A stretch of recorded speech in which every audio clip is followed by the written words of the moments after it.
They have become heartbreaking hallmarks of the campaign trail. Children in classrooms and town halls letting candidates know they're scared. So what would you, as president, do to make schools and other places safer?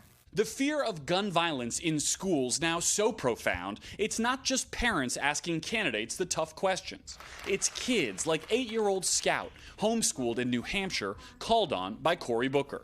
One of the reasons we're homeschooled is that my mom thinks that it's not safe for children to be in public schools because of the shootings. And I want to know what you plan to do about the shootings. Scout, I want you to know that of all the presidential candidates, there's nobody with more of a fire in me to solve this problem. Scout's father, Chris, encouraged his daughter's question.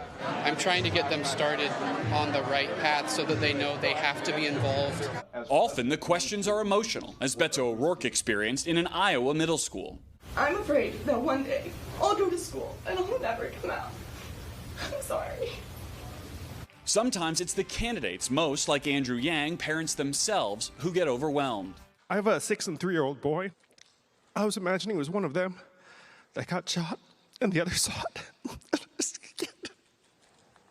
The candidates show much of themselves in their answers.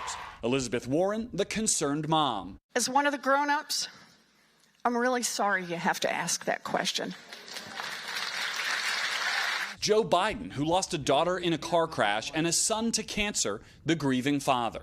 I understand what it's like to lose a kid. I've lost 2 of them.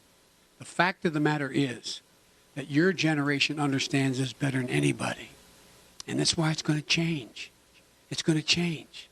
The next generation, too young to vote, too scared to stay silent, pushing presidential candidates to act.